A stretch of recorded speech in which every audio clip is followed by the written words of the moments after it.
ਸਤਿ ਸ਼੍ਰੀ ਅਕਾਲ। ਲੋਕਰਾਮ ਚੈਨਲ ਪੰਜਾਬੀ ਦੇਖ ਰਹੇ ਸਾਰੇ ਦਰਸ਼ਕਾਂ ਦਾ ਸਵਾਗਤ। ਮੈਂ ਗੁਰਜਿੰਦਰ ਸਿੰਘ ਭੰਗੂ ਤੇ ਮੇਰੇ ਨਾਲ ਡਾਕਟਰ ਸਵਰਾਜ ਸਿੰਘ। ਡਾਕਟਰ ਸਾਹਿਬ ਬਹੁਤ ਸਵਾਗਤ ਜੀ। ਦੋਸਤੋ, ਨਿੱਤ ਟੀਵੀ ਦੇ ਵਿੱਚ ਧਰਮ ਦੇ ਨਾਂ ਤੇ ਜੋ ਬਹਿਸ ਚੱਲਦੀ ਪਈ ਹੈ, ਤੁਸੀਂ ਦੇਖੋ ਕਿ ਹਿੰਦੂ ਮੁਸਲਿਮ ਬਣਾ ਕੇ ਕਿਸ ਡਿਬੇਟ ਨੂੰ ਸਮਾਜ ਦੀ ਲੜਾਈ ਬਣਾ ਕੇ ਪੇਸ਼ ਕੀਤਾ ਜਾ ਰਿਹਾ। ਇਹਨੂੰ ਲੈ ਕੇ ਹੁਣ ਪਰਤਾਂ ਖੁੱਲ੍ਹਣੀਆਂ ਸ਼ੁਰੂ ਹੋ ਚੁੱਕੀਆਂ ਨੇ। ਵੱਡੇ ਜਿਹੜੇ ਨਿਊਜ਼ ਚੈਨਲ ਨੇ ਜੋ ਕਿਤੇ ਨਾ ਕਿਤੇ ਸਰਕਾਰਾਂ ਦੇ ਪੱਖ ਦੇ ਵਿੱਚ ਭੁਗਤਦੇ ਨੇ, ਜਿਨ੍ਹਾਂ ਨੂੰ ਗੋਦੀ ਮੀਡੀਆ ਦਾ ਨਾਮ ਦਿੱਤਾ ਗਿਆ ਹੋਇਆ, ਉਹਨਾਂ ਦੇ ਵੱਲੋਂ ਸਰਕਾਰਾਂ ਆਪਣੇ ਏਜੰਡੇ ਤੈਅ ਕਰ ਰਹੀਆਂ ਨੇ।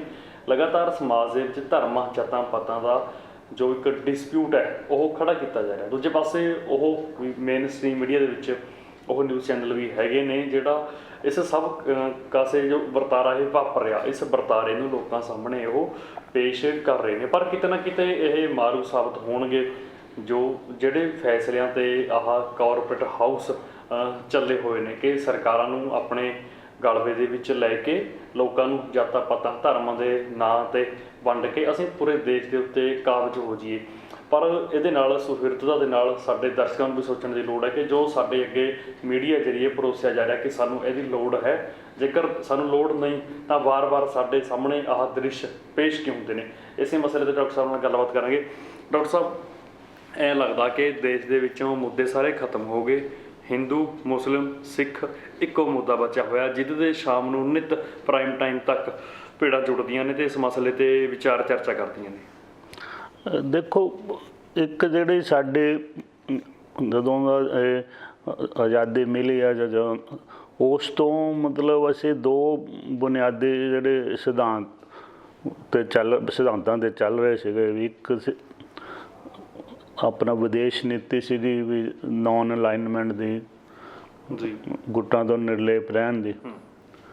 ਦੂਜੀ ਜਿਹੜੀ ਘਰੇਲੂ ਨੀਤੀ ਸੀਗੀ ਉਹ ਸੀਗੀ ਕਿ ਜਿਹੜਾ ਸੈਕੂਲਰਿਜ਼ਮ ਜਿਹੜਾ ਹੈਗਾ ਧਰਮ ਨਿਰਪੱਖਤਾ ਦੀ। ਤਾਂ ਹੌਲੀ ਹੌਲੀ ਅਸੀਂ ਇਹ ਦੋਨੋਂ ਤੋਂ ਮਤਲਬ ਦੂਰ ਹੁੰਦੇ ਗਏ ਮਤਲਬ। ਤਾਂ ਹੁਣ ਆਪਾਂ ਇਹ ਦੇਖਿਆ ਕਿ ਜਦੋਂ ਮਤਲਬ ਰੂਸ ਯੂਕਰੇਨ ਦੀ ਲੜਾਈ ਹੋਈ ਹੈ ਅਤੇ ਭਾਰਤ ਨੂੰ ਮਤਲਬ ਜਿਹੜਾ ਆਪਣਾ ਜਿਹੜਾ ਉਸ ਤੋਂ ਇਹਨੇ ਆਪਣਾ ਮੁੱਢਲੇ ਸਿਧਾਂਤ ਤੋਂ ਥਿੜਕਿਆ ਸੀਗਾ, ਉੱਧਰ ਨੂੰ ਦੁਬਾਰਾ ਜਾਣ ਦੀ ਲੋੜ ਪੈ ਗਈ ਕਿ ਉਸ ਤੋਂ ਪਹਿਲਾਂ ਭਾਰਤ ਦਾ ਜਿਹੜਾ ਪੂਰੀ ਤਰ੍ਹਾਂ ਉਲਾਰ ਜਿਹੜਾ ਪੱਛਮ ਦੇ ਖਾਸ ਕਰ ਅਮਰੀਕਾ ਵੱਲ ਸੀਗਾ। ਭਾਰਤ ਕੁਆਡ ਦਾ ਵੀ ਮੈਂਬਰ ਬਣ ਗਿਆ ਜਿਹੜਾ ਕਿ ਇੱਕ ਬਿਲਕੁਲ ਹੀ ਧਰਮ ਮਤਲਬ ਗੁੱਟ ਨਿਰਲੇਪਤਾ ਤੋਂ ਬਿਲਕੁਲ ਉਲਟ ਦੀ ਸਥਿਤੀ ਹੈ। ਵੀ ਤੁਸੀਂ ਇੱਕ ਜਿਹੜਾ ਕੁਆਡ ਜਿਹੜਾ ਹੈਗਾ ਉਹ ਇੱਕ ਗੁੱਟ ਸੀਗਾ ਜਿਹਦਾ ਮਕਸਦ ਚੀਨ ਨੂੰ ਘੇਰਨਾ ਸੀ। ਤਾਂ ਅਸੀਂ ਆਪਣੀ ਉਸ ਨੀਤੀ ਦੇ ਵੀ ਵਿਰੁੱਧ ਗਏ। ਤਾਂ ਹੁਣ ਇੱਦਾਂ ਹੀ ਜਿਹੜੀ ਉਹਦੇ ਨਾਲ ਹੀ ਇਹ ਜਿਹੜੀ ਸਮਾਨ ਅੰਤਰ ਜਿਹੜੀ ਘਰੇਲੂ ਨੀਤੀ ਵੀ ਚੱਲ ਰਹੀ ਹੈ ਕਿ ਅਸੀਂ ਜਿਹੜਾ ਸੈਕੂਲਰਿਜ਼ਮ ਤੋਂ ਜਿਹੜਾ ਧਰਮ ਨਿਰਪੱਖਤਾ ਤੋਂ ਦੂਰ ਹੁੰਦੇ ਗਏ। ਔਰ ਅਖੀਰ ਦੇ ਵਿੱਚ ਜਿਹੜਾ ਹੁਣ ਇਸ ਤਰ੍ਹਾਂ ਲੱਗਦਾ ਸੀ ਕਿ ਵੀ ਭਾਜਪਾ ਦੇ ਵਿੱਚ ਜਿਹੜੇ ਉਹ ਸ਼ਕਤੀਆਂ ਜਿਹੜੀਆਂ ਹੈਗੀਆਂ ਨੇ ਜਿਹੜੇ ਹਿੰਦੂਤਵ ਉਹ ਜ਼ਿਆਦਾ ਭਾਰੂ ਹੋ ਗਈਆਂ ਮਤਲਬ ਜੀ।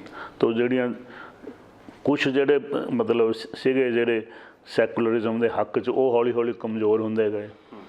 ਤਾਂ ਹੁਣ ਇੱਕ ਇਹੋ ਜਿਹਾ ਇੱਕ ਪੁਆਇੰਟ ਆ ਗਿਆ ਹੈਗਾ ਜਿੱਥੇ ਕਿ ਸਾਨੂੰ ਜਿਸ ਤਰ੍ਹਾਂ ਵਿਦੇਸ਼ ਨੀਤੀ 'ਚ ਉੱਥੇ ਜਿਹੜਾ ਕਹਿੰਦੇ ਨਾ ਮੱਛੀ ਪੱਥਰ ਚੱਟ ਕੇ ਮੁੜਦੀ ਹੈ, ਵੀ ਉੱਥੋਂ ਸਾਨੂੰ ਮੁੜਨਾ ਪਿਆ ਵਾਪਸ ਕਿ ਸਾਨੂੰ ਮਤਲਬ ਜਿਹੜੀ ਅਮਰੀਕਾ ਪੱਖੀ ਜਿਹੜਾ ਗੁੱਟਬੰਦੀ ਤੋਂ ਹੁਣ ਅਮਰੀਕਾ ਤਾਂ ਸਾਡੇ 'ਤੇ ਬੜਾ ਦੁਖੀ ਹੈਗਾ ਕਿ ਤੁਸੀਂ ਮਤਲਬ ਇਹ ਲੜਾਈ ਜਿਹੜੀ ਦੇ ਵਿੱਚ ਯੂਕਰੇਨ ਨਾਲ ਰੂਸ ਦੀ ਲੜਾਈ ਹੈ ਵੀ ਤੁਸੀਂ ਰੂਸ ਦੀ ਨੁਕਤਾਚੀਨੀ ਕਿਉਂ ਨਹੀਂ ਕੀਤੀ, ਰੂਸ ਦੇ ਵਿਰੁੱਧ ਕਿਉਂ ਨਹੀਂ ਹੋਏ। ਤਾਂ ਜ਼ਾਹਰ ਹੈ ਕਿ ਜਿਹੜੀ ਉਹ ਕੁਆਡ ਕੋਡ ਵਿੱਚ ਠੁੱਸ ਹੋ ਗਿਆ ਹੈਗਾ ਕਿ ਭਾਰਤ ਅਮਲੀ ਤੌਰ 'ਤੇ ਹਾਲੇ ਵੀ ਵੈਸੇ ਤਾਂ ਮਤਲਬ ਕਹਿਣ ਨੂੰ ਤਾਂ ਭਾਰਤ ਹਾਲੇ ਵੀ ਕੁਆਡ ਦਾ ਮੈਂਬਰ ਹੈਗਾ, ਉਹ ਮੀਟਿੰਗ ਵੀ ਹੋਈ, ਲੇਕਿਨ ਜੋ ਭਾਰਤ ਮਤਲਬ ਜੋ ਕਰ ਰਿਹਾ ਹੈਗਾ ਉਹ ਮਤਲਬ ਜਿਹੜੀ ਉਹ ਗੁੱਟਾਂ ਤੋਂ ਨਿਰਲੇਪਤਾ ਵਾਲੀ ਨੀਤੀ ਹੈ ਕਿ ਇਹਨਾਂ ਮਤਲਬ ਕੋਈ ਕਿਸੇ ਜਿੰਨੀਆਂ ਵੋਟਾਂ ਪਈਆਂ ਹੈਗੀਆਂ ਇਸ ਮਸਲੇ 'ਤੇ ਯੂਨਾਈਟਿਡ ਨੇਸ਼ਨਸ ਉਹ ਵੋਟਾਂ ਤੋਂ ਬਾਹਰ ਰਹਿ ਕੇ ਵੀ ਰੂਸ ਦੇ ਵਿਰੁੱਧ ਹਾਲੇ ਕਿ ਅਮਰੀਕਾ ਨੇ ਬਹੁਤ ਦਬਾਅ ਪਾਇਆ ਭਾਰਤ 'ਤੇ ਮਤਲਬ ਕਿ ਤੁਸੀਂ ਰੂਸ ਦੇ ਵਿਰੁੱਧ ਵੋਟ ਪਾਓ, ਲੇਕਿਨ ਭਾਰਤ ਨੇ ਮਤਲਬ ਵੋਟ ਨਹੀਂ ਪਾਈ। ਇਹ ਇੱਕ ਹਕੀਕਤ ਹੈ ਕਿ ਜਿੰਨੇ ਵੀ ਮਤੇ ਸਿਕਿਉਰਿਟੀ ਕੌਂਸਲ 'ਚ ਆਏ ਹੈ, ਯੂਨਾਈਟਿਡ ਨੇਸ਼ਨ ਜਨਰਲ ਹਾਊਸ 'ਚ ਆਏ ਹੈ, ਹਿਊਮਨ ਰਾਈਟਸ ਜਿਹੜੇ ਉਹਨਾਂ ਦੀ ਸੰਸਥਾ ਉਹਦੇ 'ਤੇ ਆਏ ਆ, ਸਾਰਿਆਂ ਦੇ ਵਿੱਚ ਹੀ ਭਾਰਤ ਨੇ ਕੋਈ ਸਟੈਂਡ ਲਿਆ ਕਿ ਅਸੀਂ ਵੋਟ ਹੀ ਨਹੀਂ ਪਾਉਂਦੇ, ਕਿਸੇ ਪਾਸੇ ਵੋਟ ਨਹੀਂ ਪਾਉਣੀ। ਤੋ ਉਹ ਜੇ ਦੇਖਿਆ ਜਾਏ ਤਾਂ ਉਹ ਅਮਲੀ ਤੌਰ 'ਤੇ ਉਹ ਜਿਹੜਾ ਗੁੱਟਾਂ ਤੋਂ ਨਿਰਲੇਪਤਾ ਵਾਲੀ ਨੀਤੀ ਹੈ। ਅਤੇ ਲੇਕਿਨ ਤੋਂ ਕਹਿਣ ਦਾ ਮਤਲਬ ਹੈ ਕਿ ਆਪਣੀ ਉਹ ਜਿਹੜੀ ਇਹਨਾਂ ਨੇ ਗੁੱਟਾਂ ਨਾਲ ਸ਼ਾਮਲ ਹੋਣ ਵਾਲੀ ਨੀਤੀ ਛੱਡ ਕੇ ਅਤੇ ਫਿਰ ਹੁਣ ਜਦੋਂ ਘਰੇਲੂ ਤੋਂ ਜੋ ਵਿਦੇਸ਼ ਨੀਤੀ 'ਚ ਹੋਇਆ ਉਹੀ ਘਰੇਲੂ ਨੀਤੀ 'ਚ ਹੋ ਰਿਹਾ ਕਿ ਮਤਲਬ ਇਹਨਾਂ ਨੇ ਮਤਲਬ ਪਹਿਲਾਂ ਆਪੇ ਜਿਹੜਾ ਹੈਗਾ ਕਿ ਇੱਕ ਜਿਹੜਾ ਸੈਕੂਲਰਿਜ਼ਮ ਵਾਲੀ ਜਿਹੜੀ ਧਰਮ ਨਿਰਪੱਖਤਾ ਵਾਲੀ ਨੀਤੀ ਸੀ ਉਹ ਤੋਂ ਦੂਰ ਹੁੰਦੇ ਗਏ ਅਤੇ ਮਤਲਬ ਜਿਹੜੀਆਂ ਇਹ ਮਤਲਬ ਜਿਹੜੀਆਂ ਸ਼ਕਤੀਆਂ ਨੇ ਜਿਹੜੀਆਂ ਕਹਿੰਦੇ ਭਾਰਤ ਇੱਕ ਹਿੰਦੂ ਰਾਸ਼ਟਰ ਹੋਣਾ ਚਾਹੀਦਾ ਉਹ ਭਾਰੂ ਹੋ ਗਈਆਂ ਹੁਣ। ਲੇਕਿਨ ਹੁਣ ਜਦੋਂ ਇੱਕ ਇਹੋ ਜਿਹਾ ਨੁਕਤਾ ਆਇਆ ਕਿ ਜਦੋਂ ਜਿਹੜਾ ਗਿਆਨ ਵਾਪੀ ਮੰਦਿਰ ਦਾ ਮਸਲਾ ਆ ਗਿਆ ਕਿ ਉਹ ਮਸਜਿਦ ਹੈਗੀ ਲੇਕਿਨ ਇਹ ਹੈ ਤਾਂ ਮਸਜਿਦ ਹੈ ਲੇਕਿਨ ਇਹ ਕਹਿੰਦੇ ਮੰਦਿਰ ਹੈ। ਹੁਣ ਉਹ ਕਹਿੰਦੇ ਜੇ ਉੱਥੇ ਬਣਿਆ ਹੈਗਾ ਮਸਜਿਦ ਉੱਥੇ ਬਣੀ ਹੈ ਜਿੱਥੇ ਪਹਿਲਾਂ ਮੰਦਿਰ ਸੀਗਾ ਕਿ ਉੱਥੇ ਮਤਲਬ ਸ਼ਿਵਲਿੰਗ ਹੈਗਾ।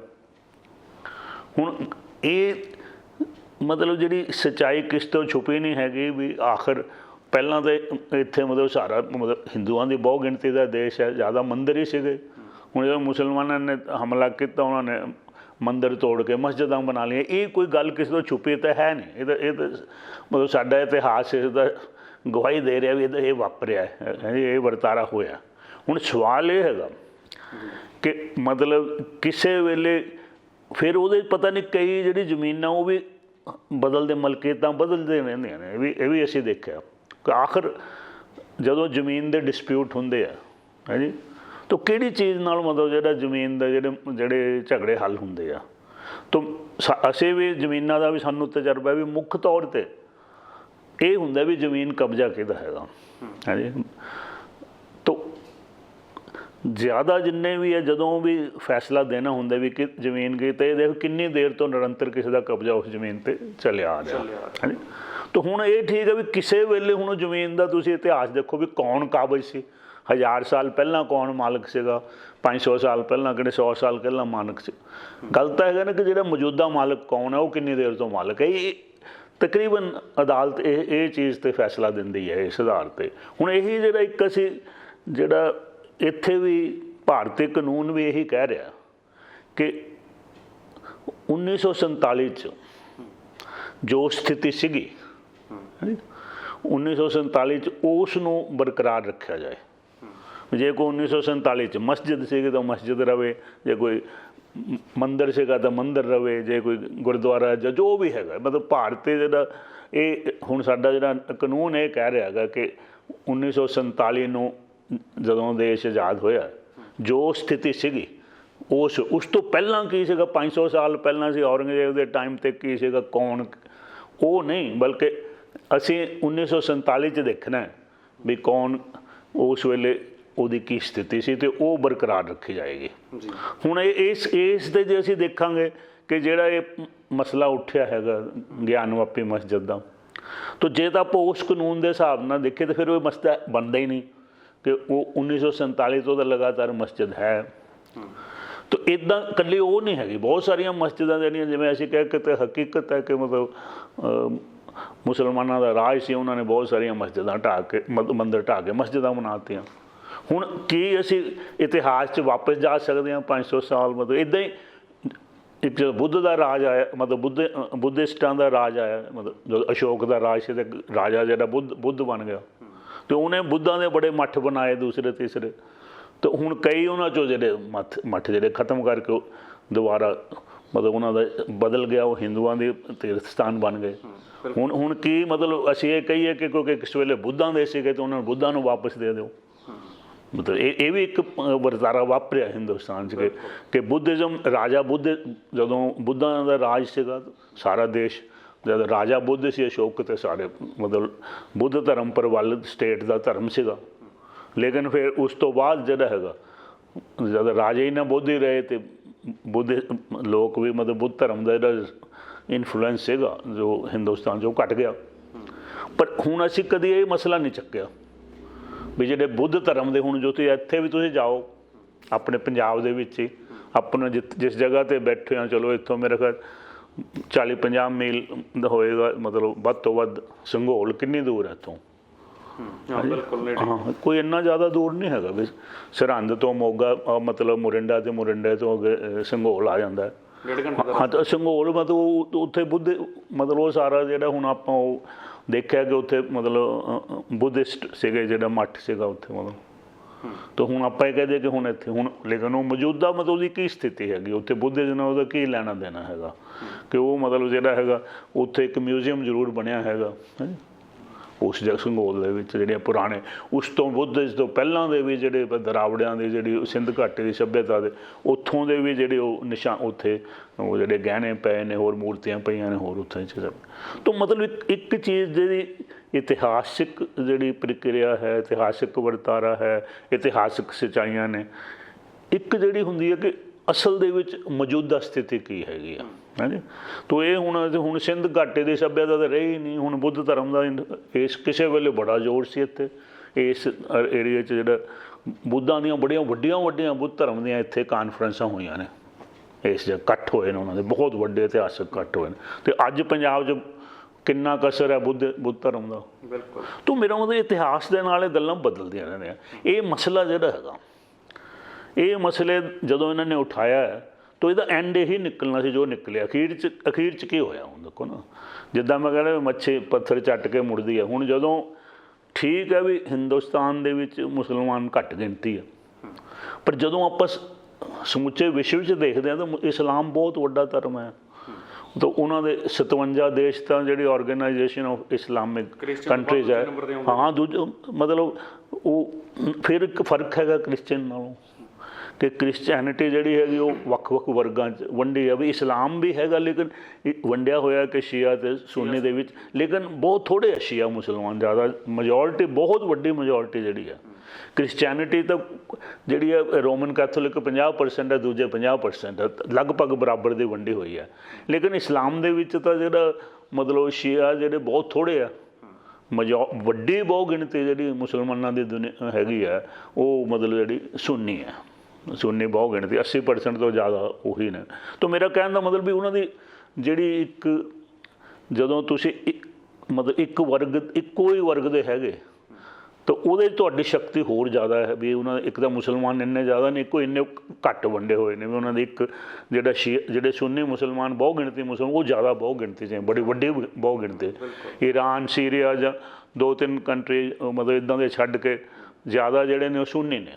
ਤਾਂ ਕਹਿਣ ਦਾ ਮਤਲਬ ਕੋਈ ਹਿੰਦੁਸਤਾਨ ਨੂੰ ਹੁਣ ਪਤਾ ਲੱਗ ਗਿਆ ਵੀ ਜੇ ਮਤਲਬ ਇਹ ਤਾਂ ਬੜਾ ਵੱਡਾ ਇਹਦਾ ਰਿਐਕਸ਼ਨ ਹੋਏਗਾ, ਹੋਇਆ ਹੁਣ ਦੇਖੋ ਸਮਝ ਦੇ ਵਿੱਚ ਪੈ ਗਈ ਗੱਲ। ਹਾਂਜੀ। ਅਤੇ ਹੁਣ ਇਹਨਾਂ ਨੂੰ ਮਤਲਬ ਇੱਕ ਤਰ੍ਹਾਂ ਮਾਫੀ ਮੰਗਣੀ ਪੈ ਗਈ ਹੈ ਜੋ ਕੁਛ। ਤੁਸੀਂ ਵੀ ਗਲਤੀ ਸੱਤਾਧਾਰੀ ਧਿਰ ਹੈ ਜੋ ਇਹਨਾਂ ਦੀ ਇੱਕ ਪ੍ਰਵਕਤਾ ਸਪੋਕਸਪਰਸਨ ਹੈ ਨੂਪੁਰ ਸ਼ਰਮਾ, ਗਲਤੀ ਉਹਨੇ ਕੀਤੀ ਤੇ ਮਾਫੀ ਦੇਸ਼ ਨੂੰ ਸਾਰੇ ਦੇਸ਼ ਨੂੰ ਮਾਫੀ ਮੰਗਣੀ ਪੈ ਗਈ। ਦੇਖੋ ਨਾ ਕਿੱਡੀ ਵੱਡੀ ਗਲਤੀ। ਔਰ ਸਾਡਾ ਜਿਹੜਾ ਸਾਡਾ ਮਤਲਬ ਆਧਾਰ ਹੀ ਜਿਹੜਾ ਸੀ ਸੰਵਿਧਾਨ ਦਾ ਜਿਹੜਾ ਹੈਗਾ, ਅਸੀਂ ਇਹ ਕਿਹਾ ਕਿ ਅਸੀਂ ਇੱਕ ਸੈਕੂਲਰ ਸਟੇਟ ਹੈਗੇ ਹਾਂ। ਦੇਖੋ ਨਾ ਚਾਹੇ ਇਹ ਜੋ ਮਰਜ਼ੀ ਭਾਜਪਾ ਜਾਂ ਇਹਨਾਂ ਦਾ ਹਿੰਦੂਤਵ ਜਿਹੜੀ ਸ਼ਕਤੀਆਂ ਜੋ ਮਰਜ਼ੀ ਕਹਿਣ, ਲੇਕਿਨ ਇੱਕ ਸੱਚਾਈ ਇਹ ਹੈਗੀ ਹੈ ਕਿ ਸੰਵਿਧਾਨ ਦੇ ਅਨੁਸਾਰ ਘੱਟੋ ਘੱਟ ਹਾਲੇ ਇਹ ਤਾਂ ਮਤਲਬ ਬਦਲਾਅ ਨਹੀਂ ਆਇਆ। ਹਾਲੇ ਵੀ ਜਿਹੜਾ ਸੰਵਿਧਾਨ ਦੇ ਅਨੁਸਾਰ ਇਹ ਦੇਸ਼ ਜਿਹੜਾ ਧਰਮ ਨਿਰਪੱਖ ਹੈ, ਸੈਕੂਲਰ ਹੈ। ਅਤੇ ਲੇਕਿਨ ਸਾਨੂੰ ਮਤਲਬ ਇੱਕ ਸੈਕੂਲਰ ਦੇਸ਼ ਨੂੰ ਮਤਲਬ ਇਸ ਗੱਲ ਕਰਕੇ ਮਾਫੀ ਮੰਗਣੀ ਪੈ ਰਹੀ ਹੈ ਕਿ ਇੱਥੇ ਇੱਕ ਜਿਹੜੀ ਘੱਟ ਗਿਣਤੀ ਹੈ ਉਹਦੇ ਨਾਲ ਮਤਲਬ ਜਿਹੜਾ ਗਲਤ ਵਰਤਾਰਾ ਹੋਇਆ। ਮਾਫੀ ਤਾਂ ਹੀ ਮੰਗਣੀ ਪੈਂਦੀ ਆ ਨਾ। ਤਾਂ ਇਹਦਾ ਮਤਲਬ ਕਿ ਸਾਨੂੰ ਜਿਹੜਾ ਹੈਗਾ, ਜਿਵੇਂ ਸਾਨੂੰ ਇੱਕ ਸੱਚਾਈ ਸੀਗੀ ਕਿ ਜਿਹੜੀ ਭਾਰਤ ਦੇ ਜਿਹੜੇ ਲੋਕਾਂ ਦੇ ਜਿਹੜੇ ਬੁਨਿਆਦੀ ਹਿੱਤ ਹੈ ਉਹ ਮਤਲਬ ਗੁੱਟਾਂ ਤੋਂ ਨਿਰਲੇਪ ਰਹਿ ਕੇ ਹੀ ਜਿਹੜੇ ਪੂਰੇ ਹੁੰਦੇ ਆ। ਤਾਂ ਮਤਲਬ ਜਿਹੜੀ ਗੁੱਟ ਨੌਨ ਅਲਾਈਨਮੈਂਟ ਦੀ ਜਾਂ ਗੁੱਟ ਨਿਰਲੇਪਤਾ ਵਾਲੀ ਨੀਤੀ ਸੀਗੀ ਉਹੀ ਭਾਰਤੀ ਲੋਕਾਂ ਦੇ ਬੁਨਿਆਦੀ ਹਿੱਤਾਂ ਦੇ ਅਨੁਕੂਲ ਸੀਗੀ। ਇਸੇ ਤਰ੍ਹਾਂ ਬਿਲਕੁਲ ਇਸੇ ਤਰ੍ਹਾਂ ਜਿਹੜੀ ਧਰਮ ਨਿਰਪੱਖਤਾ ਵਾਲੀ ਨੀਤੀ ਹੈਗੀ ਸੈਕੂਲਰ, ਉਹ ਜੋ ਭਾਰਤ ਕਿਉਂਕਿ ਜਿਹੜਾ ਹੈ ਜਿਸ ਤਰ੍ਹਾਂ ਭਾਰਤ ਦੀ ਬਣਤਰ ਹੈ, ਜੋ ਭਾਰਤ ਦੀ ਇੱਕ ਭੂਗੋਲਿਕ ਔਰ ਇਤਿਹਾਸਿਕ ਔਰ ਸੱਭਿਆਚਾਰਕ ਸੱਚਾਈ ਹੈ ਕਿ ਭਾਰਤ ਜਿਹੜਾ ਹੈਗਾ ਇੱਕ ਬਹੁ ਕੌਮੀ, ਬਹੁਤ ਧਾਰਮਿਕ ਮਤਲਬ ਜਿਹੜਾ ਬਹੁਤ ਸਾਰੀਆਂ ਬੋਲੀਆਂ ਵਾਲਾ, ਬਹੁਤ ਸਾਰੇ ਸੱਭਿਆਚਾਰਾਂ ਵਾਲਾ ਖਿੱਤਾ ਹੈਗਾ।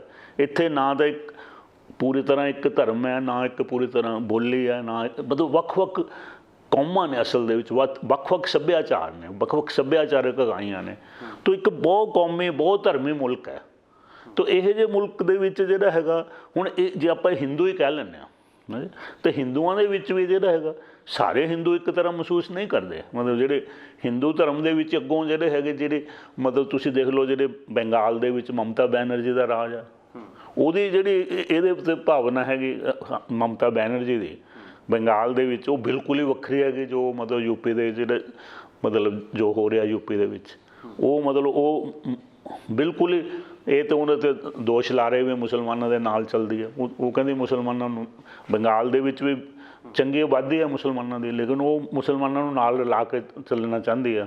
ਇੱਦਾਂ ਹੀ ਜਿਹੜਾ ਦੱਖਣ ਦੇ ਵਿੱਚ ਵੀ ਬਿਲਕੁਲ ਉੱਥੇ ਦੇ ਜਿਹੜੇ ਹਿੰਦੂ ਨੇ ਮਤਲਬ ਉਹ ਵੀ ਹਿੰਦੂ ਨੇ ਵੈਸੇ, ਲੇਕਿਨ ਉਹਨਾਂ ਦੀਆਂ ਉੱਤਰੀ ਭਾਰਤ ਜਿਹੜਾ ਹਿੰਦੂਆਂ ਨਾਲੋਂ ਬਹੁਤ ਵੱਖਰੀਆਂ ਭਾਵਨਾਵਾਂ ਨੇ। ਮੈਂ ਤਾਂ ਮਤਲਬ ਬਹੁਤ ਦੇਰ ਤੋਂ ਜਦੋਂ ਮੈਂ ਛੋਟਾ ਹੁੰਦਾ ਜਦੋਂ ਉਦੋਂ ਤੋਂ ਹੀ ਮੈਨੂੰ ਪਤਾ ਲੱਗ ਗਿਆ ਸੀਗਾ ਕਿ ਵੀ ਉਹ ਸਾਨੂੰ ਤਾਂ ਬੜੀ ਹੈਰਾਨੀ ਹੋਈ ਉਦੋਂ ਅਸੀਂ ਜਦੋਂ ਇੱਥੇ ਮਤਲਬ ਪੰਜਾਬ ਦੇ ਵਿੱਚ ਪੰਜਾਬੀ ਸੂਬੇ ਦੀ ਗੱਲ ਹੋ ਰਹੀ ਸੀਗੀ। ਤੋ ਅਕਸਰ ਜਿਹੜਾ ਪੰਜਾਬ ਦੇ ਵਿੱਚ ਜਿਹੜੇ ਮਤਲਬ ਹਿੰਦੂ ਸੀਗੇ ਉਸ ਦੀ ਵਿਰੋਧਤਾ ਕਰਦੇ ਸੀਗੇ ਵੀ ਇੱਕ ਸਿੱਖਾਂ ਦੀ ਮੰਗ ਸਮਝੀ ਜਾਂਦੀ ਸੀਗੀ। ਲੇਕਿਨ ਜਦੋਂ ਅਸੀਂ ਸਾਊਥ 'ਚ ਜਾ ਕੇ ਦੇਖਿਆ ਸਾਊਥ ਦੇ ਵਿੱਚ ਲੋਕ ਉੱਥੇ ਦੇ ਹਿੰਦੂ ਜਿਹੜੇ ਸੀ ਉਹ ਹਮਦਰਦੀ ਕਰਦੇ ਸੀਗੇ ਵੀ ਉਹ ਕਹਿੰਦੇ ਜੀ ਇਹਨਾਂ ਨੂੰ ਵੀ ਇਹਨਾਂ ਦੀ ਬੋਲੀ ਦੀ ਤੋ ਇਹ ਅਸੀਂ ਕਿਹਾ ਵੀ ਹਿੰਦੂ ਸਿੱਖ ਦਾ ਤਾਂ ਚੱਕਰ ਨਹੀਂ ਹੈ ਵੀ ਅੱਜ ਵੀ ਜਿਹੜੇ ਉਹਨਾਂ ਦੀ ਹੁਣ ਉੱਥੇ ਜਿਹੜੇ ਹਿੰਦੂ ਨੇ ਜਿਹੜੇ ਉਹ ਕਹਿੰਦੇ ਅਸੀਂ ਤਾਂ ਹਿੰਦੀ ਨਹੀਂ ਪੜ੍ਹਨਾ ਚਾਹੁੰਦੇ। ਜਿਹੜੇ ਮਤਲਬ ਤਾਮਿਲ ਜਿਹੜੇ ਲੋਕ ਨੇ ਮਤਲਬ ਉਹ ਵੀ ਤਾਂ ਹਿੰਦੂ ਨੇ। ਤੋ ਇਸ ਕਰਕੇ ਜਿਹੜਾ ਭਾਰਤ ਹੈਗਾ ਇਹ ਕਿਉਂਕਿ ਇਹਦੇ ਜਿਹੜੀ ਕੁਦਰਤੀ ਸਥਿਤੀ ਇਹੋ ਜਿਹੀ ਹੈ ਕਿ ਇੱਥੇ ਜਿਹੜੀ ਇੱਕ ਤਰ੍ਹਾਂ ਦੇ ਲੋਕ ਨਹੀਂ ਵਸਦੇ, ਬਹੁਤ ਕੌਮੀ ਬਹੁਤ ਸੱਭਿਆਚਾਰੀ ਅਤੇ ਬਹੁਤ ਧਾਰਮਿਕ ਖਿੱਤਾ ਹੈਗਾ। ਤੋ ਇੱਥੇ ਮਤਲਬ ਇੱਕ ਤਰ੍ਹਾਂ ਦੀ ਜਿਹੜੀ ਚਾਹੇ ਇੱਕ ਰੰਗ ਜਿਹੜਾ ਨਹੀਂ ਚੱਲੇਗਾ ਇੱਥੇ ਉਹਦੇ 'ਤੇ ਕੁਦਰਤੀ ਉਹਨੂੰ ਵਿਰੋਧਤਾ ਹੋਏਗੀ। ਸਾਰੇ ਹਿੰਦੂ ਹੀ ਨਹੀਂ ਇਸ ਗੱਲ ਨਾਲ ਰਾਜ਼ੀ ਹੋਣਗੇ ਵੀ ਇਹ ਠੀਕ ਹੋ ਰਿਹਾ। ਹਿੰਦੂਆਂ ਦੇ ਵਿੱਚੋਂ ਇੱਕ ਮਤਲਬ ਥੋੜ੍ਹਾ ਵਰਗ ਜਿਹੜਾ ਇੱਕ ਵਰਗ ਹੀ ਜਿਹੜਾ ਇਸ ਚੀਜ਼ ਦੀ ਮੈਜੋਰਟੀ ਹਿੰਦੂ ਵੀ ਕਹਿਣਗੇ ਕਿ ਭਾਰਤ ਵਾਸਤੇ ਜੇ ਨੀਤੀ ਜਿਹੜੀ ਹੈ ਉਹ ਸੈਕੂਲਰਿਜ਼ਮ ਹੀ ਠੀਕ ਹੈ। ਬਿਲਕੁਲ ਸੈਕੂਲਰਿਜ਼ਮ ਠੀਕ ਹੈ। ਤੋ ਉਹਦੇ ਵਿੱਚ ਆਪਾਂ ਇੱਕ ਜਿਹੜੀ ਹੋਰ ਮੈਂ ਇਹ ਕਹਿੰਦਾ ਤੁਹਾਡੇ ਨਾਲ ਆਖਰੀ ਗੱਲ ਇਹ ਕਰਨੀ ਕਿ ਸੈਕੂਲਰਿਜ਼ਮ ਵੀ ਜਿਹੜਾ ਹੈਗਾ ਜੇ ਉਹ ਭਾਰਤੀ ਜਿਹੜਾ ਸੈਕੂਲਰਿਜ਼ਮ ਹੈਗਾ ਜਿਹੜਾ ਵਿਕਾਸ ਹੋਇਆ ਉਹ ਸਿੱਖ ਧਰਮ ਦੇ ਵਿੱਚ ਜਿਹੜਾ ਸੰਕਲਪ ਹੈਗਾ ਸੈਕੂਲਰਿਜ਼ਮ ਜਿਹੜਾ ਹੈਗਾ ਔਰ ਜਿਹੜਾ ਯੂਰਪ ਦਾ ਪੱਛਮ ਦਾ ਸੈਕੂਲਰਿਜ਼ਮ ਹੈਗਾ ਉਹਦੇ 'ਤੇ ਸਾਡੇ ਸੈਕੂਲਰਿਜ਼ਮ 'ਚ ਫਰਕ ਹੈ।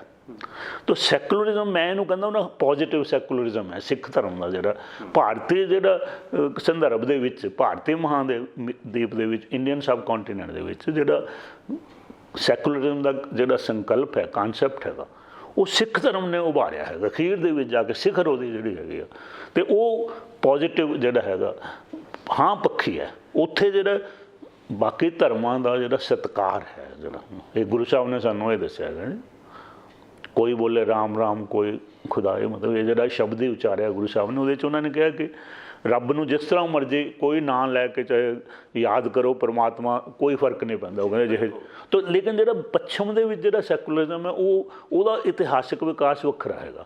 ਉੱਥੇ ਜਿਹੜਾ ਸੈਕੂਲਰਿਜ਼ਮ ਜਿਹੜਾ ਚਰਚ ਨੇ ਚਰਚ ਦੇ ਵਿਰੁੱਧ ਇੱਕ ਸਾਡੇ ਗੁਰੂ ਸਾਹਿਬ ਨੇ ਜਿਹੜਾ ਸੈਕੂਲਰਿਜ਼ਮ ਦਾ ਜਿਹੜਾ ਸੰਕਲਪ ਉਭਾਰਿਆ ਹੈਗਾ ਉਹ ਸਰਬੱਤ ਦੇ ਭਲੇ ਲਈ ਉਭਾਰਿਆ।